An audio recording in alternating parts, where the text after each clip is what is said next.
And then nawaambia pole kama nawapatia diabetes kwa sababu yangu mistari zangu tamu.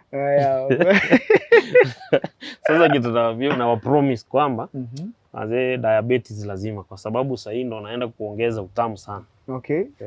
So nawaambia pole sana, waniruhusu hiyo tu. Hiyo nayo waniruhusu niifanye. But before I finish up now, the last thing. If ungekuwa unaimba, ungekuwa unafanya nini? Ningekuwa tu naimba. By the way, napenda muziki sana. Okay. Sana, niko passionate about it. Na hata kama singekuwa naimba ningekuwa kwa industry ya muziki. Ya muziki tu. Yeah. Oh, okay. Fanisi Resorts. I always tell you that you've never been to Fanisi, then you've never been to Kisii. Right here today, we are blessed to have the G of the Gusii region. That is Babu G himself. Thank you, brother, for creating time for this conversation. Thank you, bro. Nimeshukuru sana actually umekuja leo. Thanks for having me, man. You know, it took one conversation to accept our interview. I know. I honestly want to thank you so much because that's great humility portrayed. Nashukuru. Hauko unanijua? But nikaku approach in a very funny way, na ukakubali. And actually you've shown some determination to ensure that tumefika kwa show. Nashukuru. Tumeshukuru sana. That humility really, it defines the reason as to why uko mahali uko sahi. Asante sana. But this sikuwa najua uko hivyo. Sikuwa najua uko hivyo. Najua ukiangalia msanii from a distance. Untouchable. Untouchable. But later on when we had time, we realized you're just a simple guy. Natoka from one place to another. Hivyo tu rahisi. Nashukuru, man. Thank you so much. Anyway, let me not take much of your time. Please introduce yourself. Who are you? Ni aje watu wangu wa nguvu manze. Mimi najulikana kama Babu G Omosayansi. Ama ni introduction gani? Twende father, Omosayansi. What your real name? Yeah, my real name ni Davison. Ya M-Pesa, right? Davison yokuru. Naitwa Davison na Mongare. Okay. So ni Davison, najua Babu G imekuwa your real name. Yeah. Now Davison makes it interesting, okay? Hiyo ni M-Pesa. Oh, that's your M-Pesa name. Ukitaka confirm anaweza tuma something. Ama nimtumie. Yeah, by the way, let your number come through.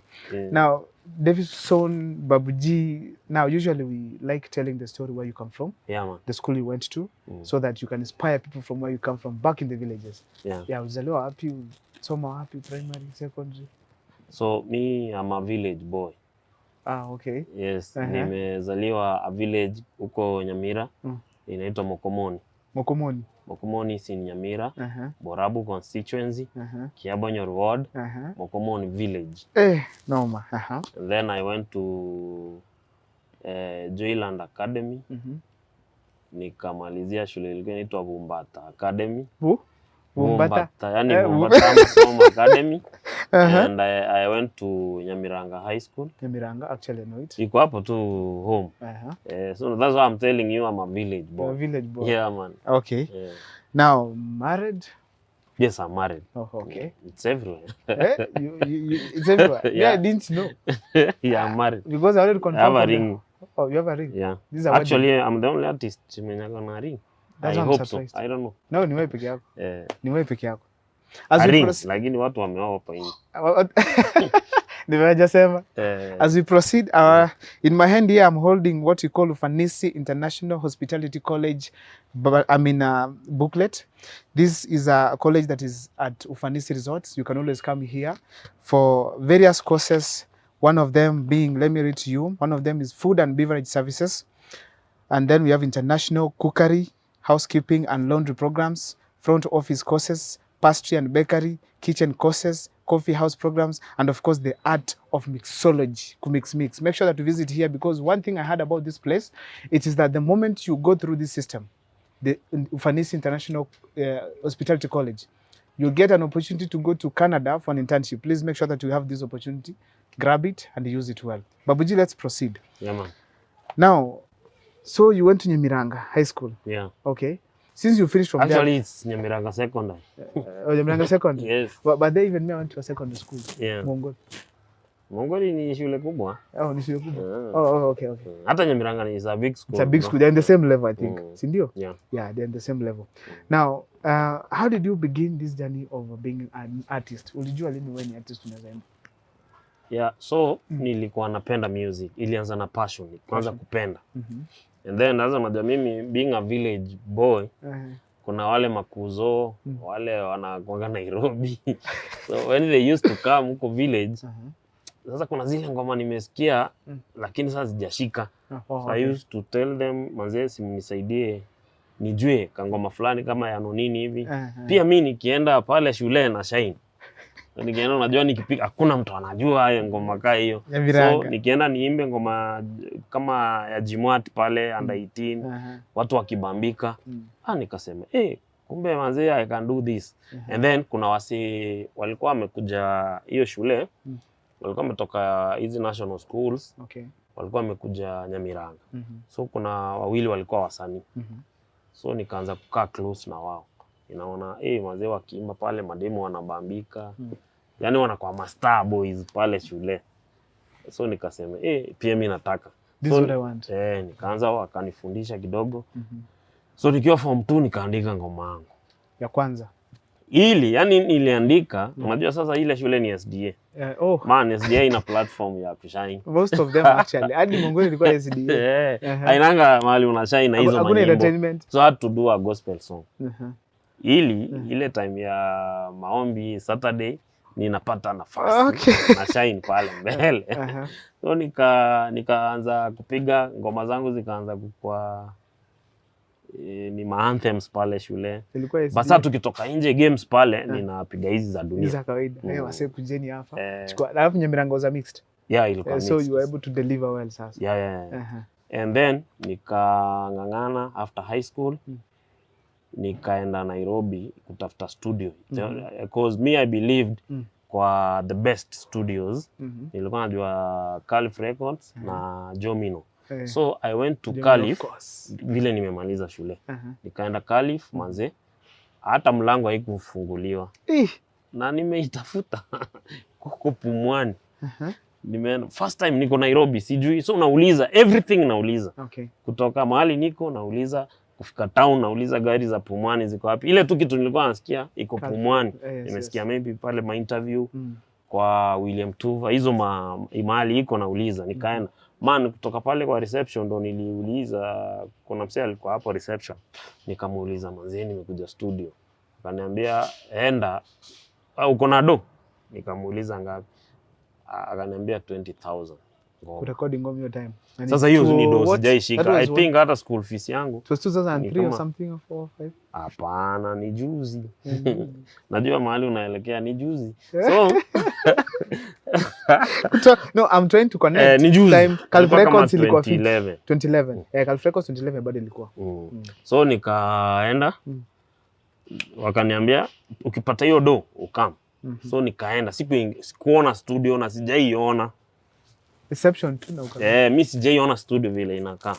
So I went. So nikaenda, nikarudi Ocha, nikaanza kupanda nyanya. Nikasema I'm looking for that 20k. That determination. Ndo niende nitoe ngoma. Sasa nikakuja kuzo wangu fulani akakuja mazishi akaniambia bana twende Nairobi. Nikamwambia twende. Tukaenda tukakaa Nairobi Imaradaima place inaitwa Mkuru kwa Njenga. Nikakuwa pale Mkuru.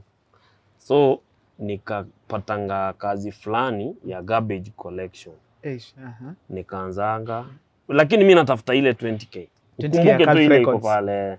So nikaenda garbage collection. Unajua sasa mtu umemaliza shule uko aggressive. Ndio hiyo nikapiga nikapata fare ya kunifikisha Jomino. Jomino ilikuanga pale Madaraka. Kienda Strathmore. So nikaenda first day. Man wakani receive vizuri sana. Jomino. Hadi nikaingia studio ndani. First time nikaona nani alikuwa ana produce V6. Tukakaa na yeye hapo. Wao wakaniambia nitafute 10k. Half of what you were told at Calif Records. Alafu pia vile waliniallow nikakaa studio bro nikasikia poa. In your mic. So nikaanza nikatafuta hiyo do nikarekodi ngoma yangu ya kwanza. Ilikuwa inaitwa Ujingani. Ujingani ilikuwa hit song. Ujingani. Was a big tune. Ika hit but ile time hakuna social media sana nini. So msaizi relate. Ni kama tu wewe useme wewe ndo umeimba Chimbewa. Like wasee hawaamini. Hata nikiwa nafukuzwa mashow, naenda show, sasa unajua upige luku sana, juu mazingira ya kuruhusu. So unaweza fukuzwa, but nikianza kuimba ni yeye. So wananikubali, lakini time zingine make sense. So ngoma ikaenda kuniliko. Ngoma inajulikana? Si kuenda interviews za TV, at least watu wanione. Hakuna mambo ya social media, hata Facebook. Sijui nilijoin Facebook 2016. Ndio nilikuwa na smartphone. Kwanza nienda aka cyber ingine huko Imara. 2011 smartphone hata ziko goma ni kama youth. So unanielewa, like ngoma imeenda kuliko wewe. Wewe hujulikani. Ngoma ishaenda. Ngoma imeenda, imehit everywhere, ni hit song. Sasa kuja nikajuana na Migi. Migi sasa. Through Migi nikitoa hiyo ngoma yangu ikihit na yake kuna yenye ilikuwa imehit. So tukapatana kwa show fulani. Sasa nikasema kwani hiki kimzee? Ni Migi. Hiki kimzee nimekuwa nikimsikia kwa radio, kumbe anatoshana hivi. Yaani najaribu nasema kwani ni mtu tu kama mimi, unanielewa? Yes. Na yeye kumbe ananiona huyu boy is the star, kijana. Unajua mimi hata kama sikuwa na do, mimi nilikuwa nang'ang'ana natafuta look, yani nakaa poa. Of course. Sina do lakini look nayo lazima ni poa. So anaona yeye anaona huyu ni cool kid. Ajui huyu ni kijana hana village so tukapiga show pale, tukajuana, tukabadilishana namba, tukakuanga mabeshte. So 2016 nilikuwa nafanya kwa kampuni. 2016 Kevin Ombori akakuanga na show, ni road show. Ombori sasa vile alinijua, kumbe akiwa kampo alikuwa amejua hiyo ngoma imehit, but ajui ni ya nani, ya Mkisi. So Mr. Bloom KB akaanzanga show Egesa, inaitwa Raga Kuruka. Hata anaita show Raga bana. Hata yeye ndamuuliza mbona anaita show Raga Kuruka na hakuna raga hapo kwa hiyo content anacheza. Hakuna kitu of that. Anyway, akaita show Raga Kuruka. So akakuwa na interview wasanii. So hivyo ndo tukajuana. Bloom akampea namba yangu akaniita interview. And then akaorganize show nyingine tukakuja Kisii. First time kwa life yangu kukuja Kisii. Hii town. Me by then ilikuja 2016. First time, yani Mkomoni. Bana. Mimi lami nimeiona hiyo time naenda Nairobi. Ndio nimeona barabara ya black. Umepanda basi unaona miti inatembea. Yani mimi ni msee wa village kabisa. So Ombori akaorganize show tukakuja, lakini aliorganize show ya kuja kujiintroduce. Sisi wasanii yani wa Kisii wajue kuna wasanii wa Kisii, yani vijana. Unajua ilikuwa Sagero, kwa Sungusi yao. Now to bring in these other eras. So Ombori akaorganize tukakuja. Tunafanya road show kujiintroduce. Tunazunguka tunaimbia watu. So nilikaandika verse. Sasa hapo nikakuwa mbio nikaandika verse fulani ya Kikisi. And you perform road show. At least nikienda kupiga zile za Kiswahili nini hawaelewi. So nikasema hapa lazima nitafute strategy. Nikaandika verse. By then nikaandika verse ya Antu Arwara. Hiyo verse yangu ilikuwa hivyo, sikubadilisha anything. So tukiimba watu wanabambika. Na tulikuwa mimi na Vector. Sasa hapa hakuna Migi in the picture. Sasa Sagero akaniambia, "Manze unaimba vizuri, lakini mimi naomba uimbe Kikisi." Sagero mwenyewe. So that's how hivyo ndo nilikuja na nikasema bana ike kusina kima itiko kwa hiyo swali. Wono ngingo ng'ang'anira na hizi manini za slang za mtaa na endeke kusima ite nikaanza kuandika lines. Nikaandika lines.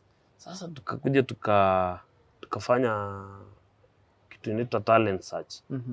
Ya former women rep alikuwa anaitwa Mary Otara. Ikakuwa stadium hadi governor akakuja Ongwae. Nikishika mic bana mtaa inachafuka. Watu wanasema unajua sasa is a new thing. It's a new thing, of course. It's a new thing, watu wamezoea Sungusi. Nikishika hivi naua, tena wanasema rudia. Sasa unajua sina nyingine. Hiyo ndo nairudia. Sagera akaniambia, "Msipotoa hii wimbo, haki hivi nitaenda niitoe." Jua alikuwa amesikiza tumeimba muda mrefu atuitoi. So na luckily Miguel alikuwa stadium, alikuwa amekuja. Akasema, "Manze hiyo ngoma tupige." Story kaenda hivyo. Nikaambia Vector, "Unajua huyu anajulikana. Tukubali bana." Tuanze. Tukubali tuimbe na huyu mtu ili tukue juu. Unajua Migi yeye alikuwa strategic. Mimi najulikana huko nje. Kisii sijulikani. So nikasema huyu juu anajulikana, aje tuimbe na yeye. Exit entry ndio huyu sasa. Tuingie na huyu. Mimi akasema kweli, nikamwambia tupige bro. So tukaenda studio. Unajua sasa mimi verse yangu iko. So mimi niliweka verse. Wao after 2 weeks mtu anaandika nini, wanangangana, tukaenda siku moja tukawind up. Sasa tuko na ngoma bro 2016. Ni ngoma kubwa hadi tunaiogopa. Yeah, ilikuwa kali. So what we did, tulipatia presenter anaitwa Lawrence Nyakundi peke yake. Tukamwambia cheza, wakisi wasipoikubali turudie. Like, alikuwa anacheza kutoka kwa simu. Anacheza, anatoa. Sasa mapresenter wakaanza kumuomba juu simu zikipigwa kutoka nje, wala tucheze ile Nto Arwara, tucheze ile Nto Arwara. That is 2017. Alifungulianga tarehe 5 2017. Na hiyo campaign ikakua. So mse politician akienda mahali anaambiwa taweke Nto bana Nto Arwara. So ikakua slogan. Ngoma ikahit bro. Si hivyo ndo tulianza. That was your journey in music. Yeah. Now, when you were beginning, how did your parents? Hawakuelewa. Sasa huko ni home. Huko ni vile. Hawakuelewa ukijana na make sense nini. So kitu walikuwa wanashangaa ni mtu ananyoa aje. Yaani unajua wasarigiri. Mtu wanara minjolia sarigi. So wao wakati nilitoa Nto Arwara, by the way hatujaongea na wao waseme wali perception yao ilikuwa aje. Hatujaibonga. But sasa ni ile mzaya alikuwa anasikia kijana yangu bana anashine. Alikuwa shaona from a distance you're making it. Hapana, hawakuelewa. Na mimi unajua bro, nilitafuta mbinu ya kuepa umaskini. Oh yeah, sure. Hii muziki nilifanya yani niepe umaskini. Mazingira ya home yani ni yabadilishe through hii muziki. Niliona tu kama mwanya fulani ya kuhepea maisha ngumu. Okay. So that's how. So mimi sijui, by the end wauliza ni wao walikuwa naichukulia aje. Mwanzo cause mimi sijawahi wauliza. So in short, your breakthrough song was Nto Arwara ya Dragon. Hiyo ya kwanza sasa unajua haikunisaidia, hiyo ya ujinga ni. So mimi naweza sema ni Nto Arwara. So in short, you have shift from the English the national music ya Kiswahili ni Sagera alikuwa advice. Is among them na Steve Arika. So vile uliingia, are you planning to get back hiyo ingine ama you want to stick? Naweza sema niko poa kwa sahi. The only thing naweza do ni hiyo inaitwa interwhat. Ile ni jaribu nipige na Mjaluo collab fulani yani hiyo ni strategy yangu fulani yenye siwezi kukuambia sahi, but in future najua vile nitaingia kwa mainstream. Nimeangalia songs zako. The type of music you do, it's so much informative. Yeah, man. What informs the kind of music you produce? Sasa unajua kuna kitu tena sija kushua hapo tu kwa Nto Arwara. So ile time tumetoa Nto Arwara ndo social media zimeanza sasa ku make sense. Sasa Facebook ndo hiyo, hata mimi sasa Facebook pale nimeanza kuielewa. So kuna watu kutoka South Africa walikuwa wamefanya ka clip fulani sawa na dance kwenda sijui kwa bafu pale wamevaa pampers nini. So mtu akachukua akaweka hii ngoma yetu chini ya hiyo clip. So wazai fulani pale tao wale wa taxi by the way. Sasa msee anasema bana mmeimba vizuri lakini video mmechoma. Mmebana. Sasa msee kwanza huyu sasa ni mimi. Kuna huyu ana dance bana amevaa pampers. Si. Sasa tukaelewa kumbe. So hao wazee wakasema unajua hapa Gusii wako na culture yao. So lazima muone vile mna clean your content. Okay. So hivyo ndo tulijua kwamba go joke no more Gusii. Na the content ingi. Unajua we decided tufanye muziki yenyewe tuseme kama mko family mna watch ngoma yako ingie screen. Afadhali hata yani to create ngoma zenyewe mzai wa hiyo boma anasema ngoja tusikize badala badilishe channel kwa sababu maybe vitu naongea as allow family wa watch gathering kusikiza watoto na wakubwa. So tukasema tutaimba muziki yenyewe yani mtu anaambia watu nyamanza to watch si toa hizo vitu. That is how tuliamua tuimbe muziki yenye ina inform watu. Yeah. Now when you were going to Nairobi kupiga show pale hivyo kutafuta Calif Records nini, who was your role model ulikuwa umeangalia kwa hiyo music? Time ni Jua Kali. Aha. No nini. Sasa si unajua ni hiyo rap tu ya genge. Hao ndo walikuwa hiyo time wamehit. Sasa ushafika league unaweza approach hawa. Say have you guys tried to reach them out? Hey, ni aje? Unajua acha nikushow ukweli. Siko ubaya. Hadi nimefanya collab na ngoma za Kiswahili. Na mimi najua naandika ngoma sana. But na feel what audience yangu ambao sasa ni hapa Gusii hawajakuwa ready niende hiyo direction. So sitaki ni watangulie. Tunaenda na wao pole pole. That's why nimekwambia nitaanza kufanya na tribes. Nafanya na Mkikuyu, navuta wa Kikuyu fulani, Mjaluo fulani, niongeze audience yangu. Hivi hata kama ninaimba Kiswahili, wanani huyu ni yule jamaa aliimba na Prince Inda. Huyu so hao ni wale Wajaluo wenye waelewi saa hii ni nini ninaimba. Yeah, sure. Nikiimba na Mkale, Wakale wanasema ngoma yangu ikichezwa ya Kiswahili, watasema huyu ni yule aliimba na Mjaluo, yani msanii wao. So that is my strategy. The dream so, ukikimbia utaenda peke yako. Sasa hii niende naanza kuimba Kiswahili, nitakuwa kama upcoming artist kwa mainstream. The national platform. Na wakati naweza jikusanya, niende wazi. What of these majenzi ambao wamejaa wa nini? Don't you think they can give you that support ya kuingia the national? Wanaweza, lakini unajua that's a different generation. So hapo pia lazima ustrategize. Uangalie. Na mimi sitaki niache wazaai. Unajua wazaai wakikuja, wao ndo wanaweza kuja show. Sure. Baadaye ndio tutaongelea pia. Wao ndo wanaweza toa do. Unanielewa?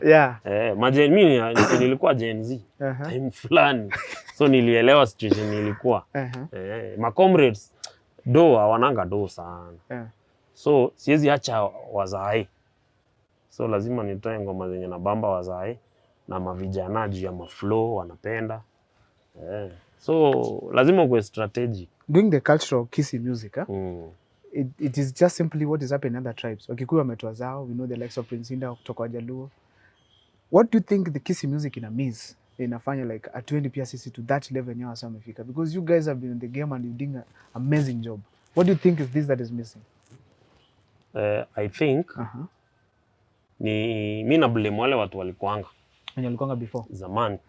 Wale walikuwa wanaimba watu. Unamwambia 2K amekuimba. Sasa unajua value yako inashuka. So hata nikirifa wakati tulianzia muziki, tulikuwa tukienda kuomba do, tunasema si tupatie 150,000. We. Mtu ni bazenga lakini analia anasema bana mimi juzi nimepatia msanii fulani bana 2K inalipiga show na watu walijaa. So unanielewa? So kubadilisha huyu mtu mpaka akubali kulipa 150 ni process kubwa sana. But wale tuseme kama Wakikuyu ama Wajaluo, wao hizo ndo do watu wamekuwa wakilipo. Umenielewa? So jamaa akiomba 7 so juu ni norm anapewa. Inakuwa easier. Lakini huku Kisii ni norma. Msee kukupatia 50K anaona amekubebea mzigo mzito sana. So I don't know ni nini tunaweza do. But sasa unajua nimekuambia naanza kuenda hiyo direction. Pole pole. So nitawauliza nijue ni nini wanadu sisi hatudu. Now, nimekuwa na msanii fulani around pia. Walikuwa wanasema like is the support that you people give you as your fans. So from where you stand, how do you see it? Like? My fans sisi sasa want to see the support you guys give you sisi sasa. I think alikuwa anapeana an example of challenges. Like now, you have this song, it's called Iya DJ Sa. Gusii. Inajua hiyo challenge ilipigwa na wasenye pia si wa Kisii. Then now people asking, what is this that happened in that song? It happened kwa zingine search hiyo kuenda that far. Then people say, ni sisi wenyewe. Unajua, let me tell you bro. Sahi kuna platform kama TikTok. TikTok inakuanga inaenda na wave. So like I can do a challenge ya ngoma fulani ili nipate view. Unanielewa? Si ati maybe kitu imembamba but anaona hii kitu ina trend. So pia mimi acha nidandia hapo. But do you think sisi kama mafans wetu wa Kisii there's something we need to change ama tunapaswa kufanya? Hapana, mimi kitu naweza sema ni we need to understand our audience. Okay. Ni nini wanataka. Tunawapatia what they want, not what we want. What they want. So far it's an assessment tunafanya je inahitajika kwa ground. Yeah, unasoma ground inataka nini. But at the end of the day bro, kitu poa wanasemanga kizuri kinaenda. Kibaya ndo kinang'ang'ana. There's someone who wants to learn from. When I posted it somewhere that I'm going to host you today, a few fans had a few questions for you. One of them insinuated that you have a long distance relationship. Is that the case? Like long distance, what do you mean? Like you don't live in the same place with your spouse. Yes. Is that the case? Yes or no first? Oh, yes. Good. How do you manage to sustain such kind of a relationship? Just as a motivational statement to the rest. Hiyo unajua bro, hiyo ukiniuliza, hiyo ni fun. Like how do I manage? Yeah, how is it possible? Sasa unajua hiyo ni mambo ya watu wawili. So it is possible.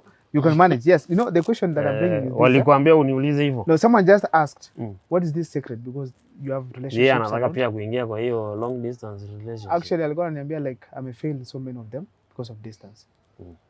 So on your side, malicious strategy. It's a two people thing. Yeah. Let's go ahead. Malicious strategy. Okay. It's workable, bro. And it's working. You people have brought on the Gusii Urban Festival. It'll come up. Now, from where you stand as now one of the artists ambao ni main in the Gusii industry, what was the objective of that show yenye ilikuwa? Hiyo unauliza wrong person. Huwezi jua story yako. Mimi nilikuwa naenda huko kama msanii. That's what I wanted to understand. Lakini all I knew is that ni bringing wasanii pamoja na kupatia watu wetu platform. No, burudani. Oh, basically that was it was all about. Yeah. That's mimi pale hivyo ndo that's what I went to do there. There's one of the collabs you guys did. Niliona ikizungumziwa na wasee online. Actually hapa kusiava nyingine. There's this collab you did yenye ilikuwa bigi ya DJ Sa, the song that you had Gusii. You had some questions that were raised. I think one of them ile kwamba huyu kijana, in short they were saying that alitumika because of the popularity of the song. Now from where you stand, how did that begin mpaka mkapigia collab? Mimi I was approached. Okay. Niliambiwa we have this song here. Me I didn't know Saem by the way. Oh, okay. Hata hiyo ngoma unajua ili trend TikTok. Sasa mie nilikuja kuielewa after tumefanya the remix. So wakati nilikuwa approached nilimuuliza ni nani ako on board. Unajua kuna wale watu mnaweza work na wao. So I was the first person kuweka verse bila hata kujua Saemu, bila anaonekana. Mko meet before. So nilienda studio. And then nikaeka verse, nikaambia producer manze ule msee ataimba kuniliko. Nikisikia wanaimba kuniliko, I'll come ni redo verse. But nikapata I've done the best. You know you can't do better than best. So nikachanga, tukapatana tena siku ya kushoot, tukashoot, tukarelease ngoma pale Carnival. Na hivyo ndo mimi najua. So I don't know vile kudandia song ni aje. Bro mimi niko na hits mingi. Mimi niko na hits mingi. Kwanza zile ngoma sijatoa ni mingi sana. Hata ikupata hiyo nafasi kukua kwa ngoma ninajilimit kwa sababu niko na program ya vile natoa nyimbo. So siwezi kuwa na dandia sijui nilidandia. Hapa mimi ndo nilidandiwa naweza sema hivi. So okay, so probably tuseme who approached you? Is it the artist himself? No, ni Saem. Ni Saem mwenyewe alikuwa approach. Now let me tell you that guy ni mwise. Yeah, because at the end of the day alileta industry yote pamoja. Kwa song moja. Kwa one platform. Like a flow. And then hakuna vile unaweza sema alidandiwa na mtu umeimba chorus. Huyu anatoka unaimba. Kutoka unaimba. Yaani wewe ndo umedominate kwa hiyo ngoma. Yeah, of course. Umenielewa?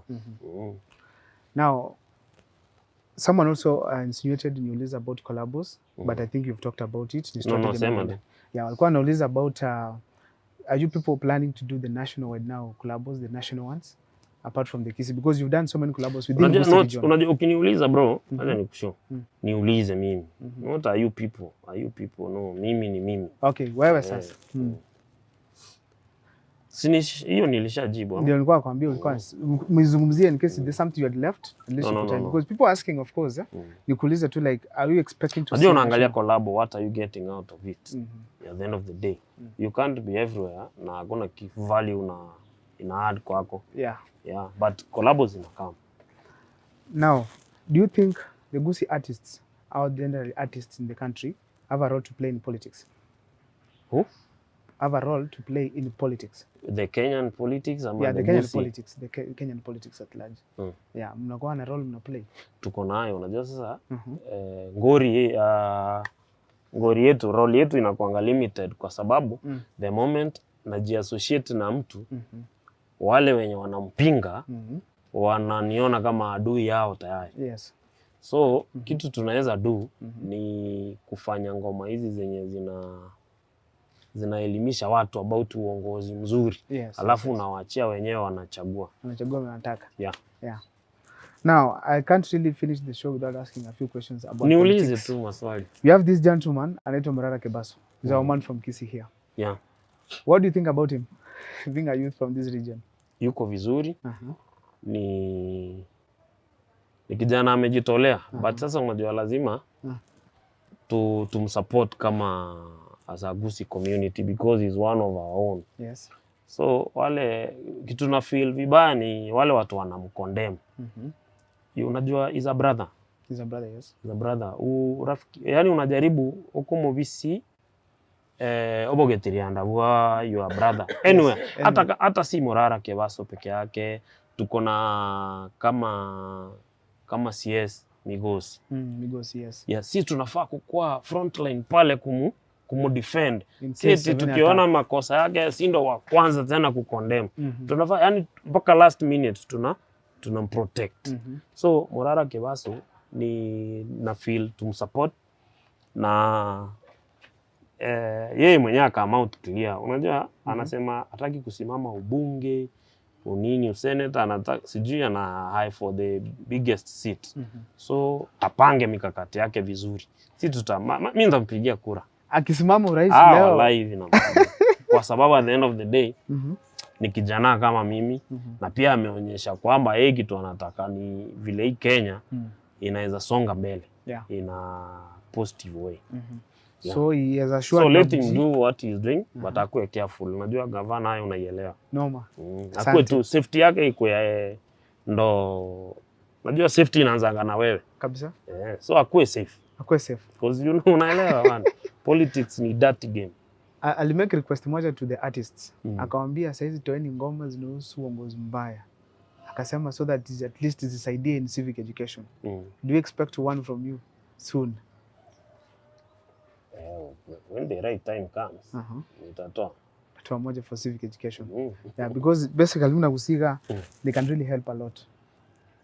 Yeah. They can really help a lot. Yeah, but I told you bro, lazima ukuwe strategic. Lazima ukuwe strategic of course. Unajua unaweza jipata umejianika mahali ugongwe bro. Sasa unajua itakuwa lazima ukuwe muoga. Watu wanasema itakuwa bold nini? Ukwe pale kimbele unaweza feature line fulani yenye ina condemn uongozi mbaya mahali, lakini si sasa ameanza mimi sitaki fulani zizi. Yeah, of course. Because akona wafuasi wake watakuanda. Now, upcoming artists in Gusii region, they want to get some inspirational words from you. What do you think they need to have as character ndio wasaidiwe grow? Me, I was once an upcoming artist. Kwanza for a long time. Hata juu sijafika mahali naenda na feel bado mimi ni upcoming. Okay. Because nafaa kuna mahali na target kuenda. So kitu ya kwanza ni ku reach out. Reach out kwa ule msee una feel ako mbele yako. Okay. Usikuwe na wivu na yeye. You know when you reach out it means atakwambia what huyo msee alido ndo akafika mahali mahali amefika. So reach out. Usikuwe na wivu. And then wanasemanga ukifurahia mambo ya watu na yako yanafurahiwa. So usikue pale una hate. Punguza hatred manze. Usikuwe na hatred. For someone who is upcoming, penda watu pia. Yeah. Alafu kuwa unique. usingie kwa industry na irisi yako ya mganga, unataka ngoma moja unataka sasa ukue star. Ngoma hii muziki ni process. Na another thing that nataka niwaambie upcoming ni kwamba muziki iko fun. Unatoa hit song tena inakuomba ingine. Si tukitoa hit song umemaliza. So don't come out here na ngoma moja ufeel umefika. Unanielewa? Nakuelewa. So strategize, kuwa na strategy. Nitatoa hivi, nitoa hivi, nitoa hivi. And then ukisha kuwa na strategy yako, uelewe kwamba muziki saa hii mahali iko, competition iko. So you need to have the quality audio, quality video, ndo isonge. Now, what are these major challenges that you may face kama msanii, especially upcoming and where you are right now? Yenye upcoming pia wanapaswa kukua keen on. Keen on ni character. Okay. Kwa sababu watu wanakujaji. Vile huko kiburi, watu wanajua kiburi sana. Watu wanajua unaringa, hata kama uringi. Watu wanajua unaringa. Msanii anaweza kukuchukia vile unakaa. Ni nini? So hizo vitu wazi expect zitakuwa. Haiwezi kwa sasa utakuwa darling wa kila msee. Kwanza ukichukiwa ndo una make sense bro. Ukichukiwa, una make sense. Because all I believe ni kwamba ule msee anakuchukia lazima ukue uko juu yake. Unanielewa? Yes. Hakuna msee anachukia mtu wako chini yake kwa sababu hata akumbuki ana exist. Lakini ule ako juu, ni nini? Unanielewa? So wajue chuki iko na pia waelewe kwamba industry watu wako entitled. Fan wako ni lazima umsalimie. Tokwani bwana diakwe rora. Mnyamole. Kwa understand? Na ule. So watu yani ujue tu vile utaishi na watu. Okay. Salimia watu, yani hao ndo mafans wetu wametoweka huko mbele. Kisi ukue na bouncer. Anazuia watu eti wacha uwezi ongea na huyu msee. Man, afadhali uchelewe mahali unaenda uwaongeleshe. Wanakupenda hivyo. Lakini mabouncer toka. Unachukiwa vibaya. Mbaya zaidi. So yani kuwa approachable. Now, kuna watu wanasema like ukifikanga kwa show, unakuanga show stopper, like this energy unakuanga nayo kwa show. Nini ina drive hiyo energy unapiganga nayo show? Because wanasemanga that ukitaka mtu akudeliver kwa show, ita PUBG. What drives your energy? Ni hiyo passion Okay. na the kind of music na do. Hizo chorus zangu ukisikia ni masing along. So ni rahisi sana crowd kuchangamuka kwa sababu wewe unarusha wanakujibu. So hiyo alafu na favor ya Mungu. Ni favor ya Mungu. Okay. Now, does music pay from where you stand? Yeah. Okay. Pesa ya muziki iko hivi. Kwaje? Okay, acha nikupatie muziki. Muziki inaanza hivi. Inakupatia vitu 3. Okay. Na zinakuja at intervals. Inakupatia madem. Okay. Vile unaanza ukijulikana. Yani madem ama Gen Z. That is the only man in this world. Na kitu kingine inakupatia ni free liquor. Pombe ya free. Inakuwa free. Kayori bana njungo sali. Kwa ganda. So unaenda. And then kitu ya 3 ni do. Sasa do iko huko mbali. Si hapa karibu. Ndo iko mbali. Sasa ukishapata madem kama ukilegea wanaku divert. Unatoka kwa line. Unapotea. That's why wasanii wanapotea. Wengi wanapotea hapa katikati. So madem wanakupoteza. Ukikuwa strong unaepa madem, pombe iko hapa free liquor. Free liquor inakuja unazama nayo. But ukikuwa strong tena uepe madem uepe liquor, sasa do iko hapo ndo next. So sema hizo hata hizo ni obstacles fulani kubwa sana zinapitia. Madem, pombe nao sasa for you to manage this ndio ufikie uende kwa do. So, kwa sababu bro, do haikuji rahisi kwa muziki. Sababu ina involve ngoma 2, 3, nini, 4 uanze kuitwa show. Sasa si yuko ndo kuna do. So kabla hapo kuna wale mademu wako hapo wanaona manzi yule jamaa anaimba vizuri. So wako hapo. And then kuna ule msee fan wako. Sasa unajua pombe iko sana sana kwa yani mademu wako hapo. Pombe iko sana sana kwa wanaume sasa. Wana feel msee ni nini naweza mduia? Mazi twende tuchafue. So pombe ndio hiyo. So unaweza zama hapo kwa pombe. Sasa do iko mbali. Okay, do iko mbali. Sasa do mingi iko mbali sana. So do mingi iko hapa karibu. Do iko. Yaani unielewa hiyo process. Nimekupata. Ya muziki. So ukihepa mademu Mungu akusaidie, ukuje hapo uwepe pombe kidogo, sasa ukuje kwa do, alafu sasa do mingi iko huko mbali. So inahitaji kuvumilia otro. That's why wase wakiundanga group. Sema kama tunaimba na wewe. So kila mmoja ako na nia yake. Labda wewe unataka tuimbe upate mademu. So the moment utapata mademu, wewe utakuwa umeridhika. So mimi mwenye maybe nilikuwa nataka do nitavumilia, lakini utanisumbua kwa sababu ushafika. So nitangangana kukuvuta tuende. But sasa una drag. So unapata ama kama tulikuwa watatu kuna ule anataka do. Wewe sasa kama umepata pombe hapa umeridhika. So ule wa do ndiye atabaki. Sasa kuwavuta nyote inakuwa process. That's why group mingi zinavunjikanga. So the best thing ni kumanage hizo vitu. Hizo vitu ukiapa hivi Mungu akusaidie, sasa do iko hapo mbele. Now in your entire music career, what has this been your favorite song and unasema this zote ni mzuri lakini hii ni gani? Sasa hizo muziki zangu zote mimi uzitreat kama watoto wangu. Hakuna ile na feel ni noma kuliko zingine. Kwa sababu kila moja ilikuwa inspired na something. Kila moja ilikuwa inspired na kitu. Zote nazipenda. Una yenye anasema this is my most favorite one? Hakuna. Zote nazipenda sana. Then now let me ask now for my favorite. In Single Room. Now please, what inspired you to release that song and give it that title, A Single Room? You know, hii ngoma nilifanya ile time ya siasa. Ile ya siasa 2022.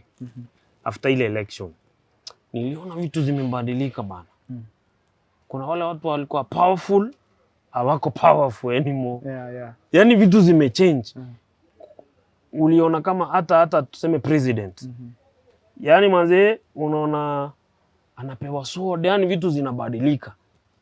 Hii ndo kwanza hata hapa Kisii County. Manze unaona Simba walikuwa wakikampeni wana struggle pale.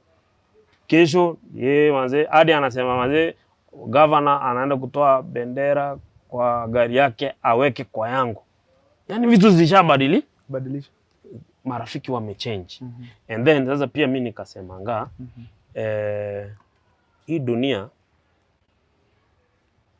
nililearn. Yaani kutoka hapo ndo nililearn kitu. Nikasema kumbe hii dunia power haikuangi permanent. Number 1. Power tu inabadilika, kesho unakuwa chini sana. Ama unakuwa juu, unakuwa something different. So ile position huko usiitumie vibaya kunyanyasa watu. Uitumie vizuri ili kesho wakati vitu zinabadilika kwa the safer side. Thank you. And then pia wewe vile una grow kwa hii life. Every stair hakikisha umeacha mtu. Kila flow unapanda, acha mtu. Ili ukikuja kushuka usiende chini direct kwa sababu hapa katikati hakuna kitu. Lakini unajua hata kama 7th floor kuna mtu wako atakushikilia. Usiende 6th yuko. 4th yuko. Ili usiende chini. Ukienda chini tena kuanza itakuwa noma. So hiyo ndo kitu ili inspire hiyo ngoma. Nikasema hii dunia na ikompare kama Single Room kwa sababu ekero menye Single Room kirendu kyo ebesa one wali ogote era no iri nyumba taringa ni ngaye bafu yekale nyerega kale bedroom mimi kwa sababu bedroom iko hapo, kitchen iko hapo, kila kitu yore sure ende kinoge wete. So na ikompare kwamba hii dunia ni ndogo. Ni ndogo sana. So do good. Yani try vile unaweza do good. Hata kuna kale ka upcoming kenye una ignore hapo inbox. Kesho anakuwa Diamond. Niko sure kuna siku kina Diamond waliailengwa mahali. Lazima hiyo na sasa ni star. So yeyote mwenye alimfanyia vibaya anaonanga, ana regret hiyo kitu. Angalia, there is a time kulikuwa na talent search ya Harmonize. Akaendanga ile Bongo Got Talent. Inaitwa Bongo Star Search. Akaimba. Bana jamaa akamkomentia producer anaitwa Majani. Akamwambia bana, wewe ndio ulikuwa unaimba hapo nje? Mimi nilishakupa no zamani. Yaani kabla hajaingia kwa ile platform ya kuwakilisha, akamwambia wewe ndio ulikuwa unaimba hapo nje? Mimi nilishakupa no zamani. Yaani unanielewa? Lakini sasa hii Harmonize ni msanii Tanzania number 2, 3. Actually 2. To some ni 1. So unanielewa, hii single room. Sasa ule producer saa hii si ana feel. Yeah, ana feel bad like. Definitely hata kama hata show I didn't support this guy. Umeharibu wimbo mzuri, umeuharibu. Lakini Mungu vile yuko. Saa hii Harmonize ni msanii mkubwa. Now as we wind up, there's this upcoming artist hapa nje. Anasema pia mimi siku moja nataka kufanya collab na Babu. What are some of the things unaweza waambia zinaweza build up at least pia mfike level mfika mfanye collab? Kitu ya kwanza, unajua collab inaanza na urafiki. Ndio chemistry inakuwa, mna do something. And then na unajua pia mimi kutoka mahali nimetoka mpaka mahali niko haijakuwa 1+1. And then to separate jokers from the real people, niliekanga mimi collab yangu iko huko nje. Kila mtu anajua kwamba kuimba na mimi ni una collaboration fee ni 30,000. It's everywhere. Yeah. But jokers. Hiyo ni kuseparate. Unajua let me tell you, in every family kuna hata wewe unaweza pata ni msanii bro na hujui. Nasijui, it's true. Ama yani yako kitu kana kusukuma kwani sinaweza imba. Every family iko na msanii. Sasa tuseme kila mmoja anataka mfanye collab. Hata huwezi maliza, huwezi manage kutoa na kila mtu. So to separate wale jokers na the real guys wenye wana see your value. Unajua you are propelling someone from down hapa kuja hapa juu. So you have to take that person through the process kwamba manze mpaka hapa juu umekuja hadi hapa juu utaenda wapi? So ni aje unaweza work? Yaani hii process umeruka ni nini unaweza do mpaka maintain hapa juu? Usitoe na ushuke mara moja. Sasa unajua hiyo hata utakuwa umewaste. So to take you through the process, hizo kukufundisha hizo vitu vile zinafaa zifanye, kujua pia your next project itakuwa aje.